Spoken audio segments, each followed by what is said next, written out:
आज भक्ति ग्रुप में आज कहानी कहने जा रहे हैं कि भगवान कोई भी भेष में आवे भगवान कोई भी भेष में आते हैं तो भक्त भगवान के पहचान लेते हैं। इसलिए भगवान भक्त का ऐसा रिश्ता है कि अटूट बंधन है।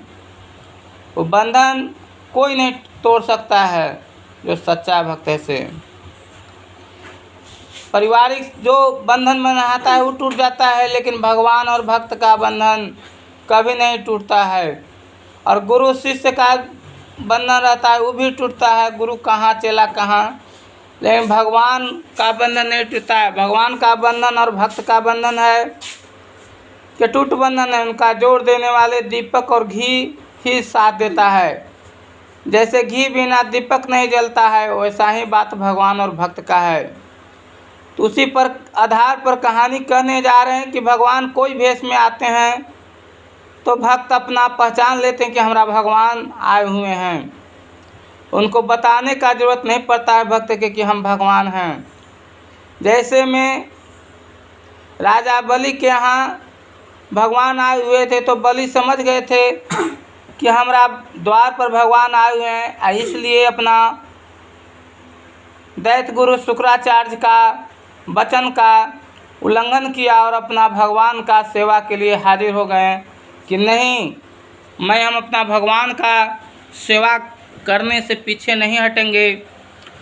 इसलिए सब जान रहे थे, दोनों जान रहे थे भक्त और भगवान, लेकिन आंतरिक से बाहरी से छुपाव कर रहे थे कि कोई जाने नहीं। तो उसी के आधार पर कहानी कहने जा रहे हैं कि भगवान और भक्त का अटूट बंधन है और सबसे अच्छा रास्ता है। अगर जीवन का अनमोल बनाना है, अगर जीवन का महान बनाना है, अगर जीवन का सुख शांति चैन चाहते हैं तो भगवान को रास्ता अपनाइए। और भगवान को ज़्यादा नहीं 5 बार ही नाम लीजिए, लेकिन मन से लीजिए, सच्चा कर्म कीजिए। भगवान का ही पूजा हम बार बार कहते हैं कि सच्चा कर्म ही है। सच्चा कर्म कीजिए, किसी को मत सताइए, किसी से बेईमानी मत कीजिए, किसी से झूठ मत बोलिए, किसी से चुगली मत कीजिए। यही भगवान का पूजा है और कुछ नहीं है। तो कहने जा रहे हैं कि एक दिन की बात है कि कैलाश पर्वत पर शंकर जी और पार्वती जी बैठे हुए थे और उस दिन गंगा स्नान का दिन था। तो सभी गांव के लोग, नर नारी लोग सब जा रहे थे अपना अपना गंगा स्नान करने। तो गंगा स्नान करने जाते हैं तो 100 में से कम ज़्यादा से ज़्यादा 85%, 90% ऐसा आदमी जाते हैं कि जो पाप कैले रहते हैं, जो अति कैले रहते हैं कि अपना जाते हैं। कुछ लोग रहते हैं उसमें कि भेंट मुलाकात करने जाते हैं, घूमने जाते हैं, देखने जाते हैं, लेकिन उसमें भी 4-5 भक्त वैसा रहते हैं, 1-2 भक्त वैसा रहते हैं कि श्रद्धा शक्ति यथा भक्ति जाते हैं भगवान के ही दर्शन करें। ये नहीं है कि धार्मिक उसमें नहीं जाते हैं, सब भगवान के कार्य में धार्मिक वहाँ पहुँचते हैं। लेकिन कलयुग और भरयुग में जनसंख्या उसका कम रहता है। 100 में 95-98 अधार्मिक लोग रहते हैं, बस 2% 4% धार्मिक लोग रहते हैं। ये नहीं है कि कलयुग भरयुग में धर्म खत्म हो जाता है। धर्म खत्म होगा तो धरती पर प्रलय आ जाएगा, अगर अधर्म खत्म हो जाएगा तो धरती पर प्रलय आ जाएगा। इसलिए दोनों का रहना बहुत ज़रूरी है। अगर दोनों में से एक भी हटा तो प्रलय आएगा और भगवान ऐसा कभी नहीं कर सकते हैं। पलरा भला ही भारी और हल्का होवे, लेकिन धर्म और अधर्म रहेगा ही।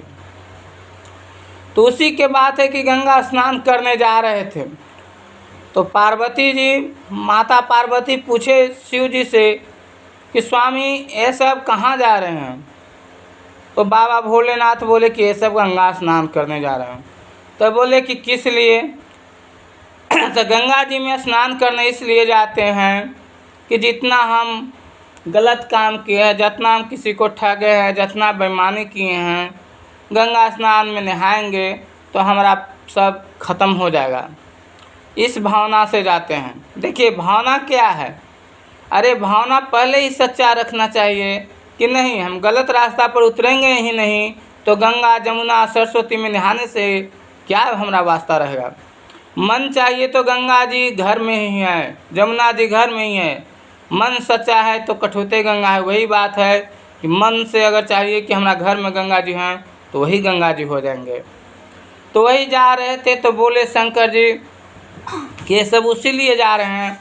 तो माता पार्वती जी बोले कि स्वामी तो ये सब जा रहे हैं, इतना लोग पाप धोएंगे गंगा जी में तो गंगा मैया तो खुद अपने ही मैला हो जाएंगे। तो शंकर जी बोले कि नहीं, ये भावना गलत है। ये सोच के जाते हैं लेकिन गंगा मैया ऐसा ही है कि मैला कभी नहीं होंगे।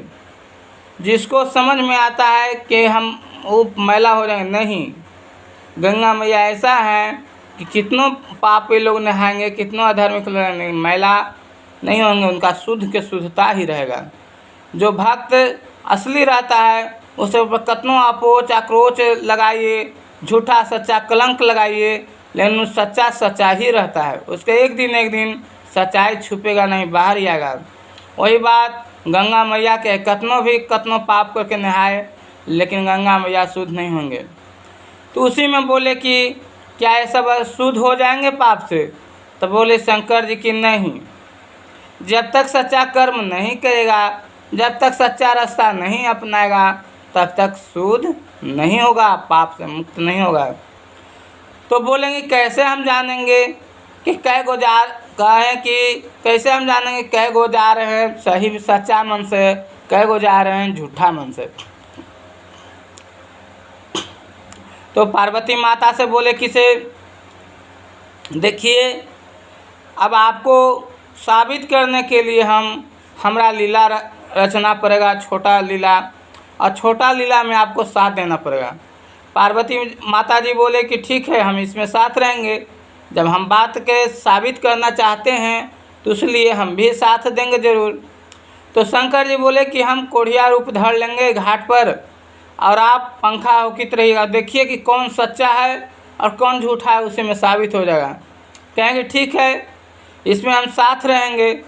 तो शंकर जी बाबा भोलेनाथ का कि कोढ़िया रूप बुढ़ा के रूप धर लिए और हाथ गोर गल रहा है, पिल्लू लग रहा है, लेकिन माता पार्वती जी हुए से सुंदर नारी रूप धर के और पंखा हौक रहे थे।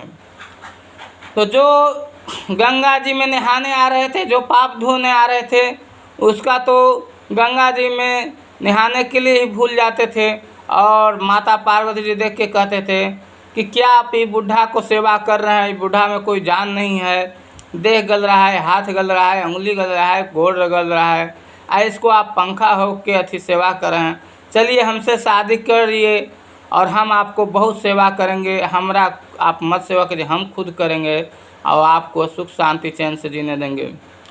तो पार्वती जी तैयो कुछ न बोले, कहेंगे नहीं, पति परमेश्वर होता है, हमारा ये पति हैं, हम सेवा करेंगे चाहे जो कुछ हो जाए।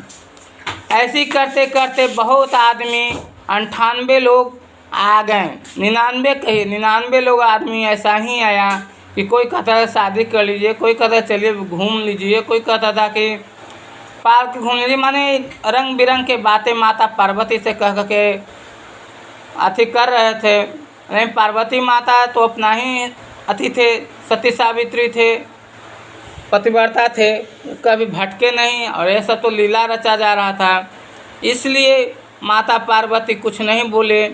तो एक भक्त आया, उसमें से 100 में से एक भक्त आया कि शंकर जी को गोड़ दबाने लगा। तो शंकर जी के गोड़ दबाने लगे तो बोला किसे, शंकर जी बोले किसे, तुम क्या बच्चाई कर रहे हो, हम कोढ़िया हैं, ऐसे हैं वैसे हैं, हमको सेवा मत करो, हमको सेवा करने वाला भी यही बेचारी है कि पति के नाते अपना कर रहा है, खिला रहा है, पिला रहा है, आप क्यों इस बाधा में पड़े हो। तो शंकर जी बोले, तो बच्चा क्या बोला कि नहीं प्रभु, आप कोढ़िया नहीं हैं, कोढ़िया नहीं हैं आप एक बाबा भोलेनाथ का रूप है और मैं आपका भक्त हूँ। आपका सेवा करना मेरा कर्म धर्म ही है, परम धर्म है। आप कोई रूप में आइए, हम आपको पहचान लेंगे। वो सब जो थे वो सब आपका भक्त नहीं थे, वो सब कलयुग भटयुग के वास था उस समय। लेकिन हम एक भक्त बचे हैं कि जो हम धर्म के हर समय जान प्राण सब कुछ लगा सकते हैं। धर्म रक्षा हमारा करना पहला कर्तव्य बनता है। तो बोले कि नहीं, छोड़ दो हमको, जाओ अपना सुख चैन दुनिया बाजार घूमो घामो, क्या हम में रखा है। कहेंगे नहीं प्रभु, आप अब नहीं निकल सकते मेरा से, जिसको से निकल गए, लेकिन हम नहीं निकलने लगा, गोर दबाने लगा। तो शंकर जी अपना रूप में आ गए और बोले माता पार्वती, देखिए 100 आदमी में कई आदमी आपको बोला किससे चलिए शादी कर लीजिए, चलिए पार्क घूम लीजिए, चलिए होटल में चलिए यहाँ चलिए, लेकिन 99 तो ऐसा ही बोला। लेकिन एक लड़का आया और देखे यही ऐसा अच्छा भक्त है और यही गंगा मैया में नहा के असली शुद्ध होगा। और यही अपना परम कर्तव्य सभी भगवान को पूजा करके अपना परम धाम हासिल करेंगे। यही सच्चा भक्त है। 99 को सच्चा भक्त नहीं था, वो घूमने आया था, वो रंग बिरंग देखने आया था, वो पार्क घूमने आया था, वो किसी से भेंट करने आया था, उसका घूमने का भावना था। वो भगवान के पूजा और गंगा स्नान खाली नाम है, लेकिन काम दूसरा रहता है। जैसे में कपटी मुनि एक थे रामायण के टाइम में, रावण के कि राम नाम के चादर ओढ़े हुए थे और हनुमान जी के बिलमा रहे थे। वैसा ही 99 को भक्त है। 99 को इति घड़ी का साधु का है कि राम नाम के चादर ओढ़ लेंगे, लेकिन अपना भगवान के भक्ति नहीं करते हैं।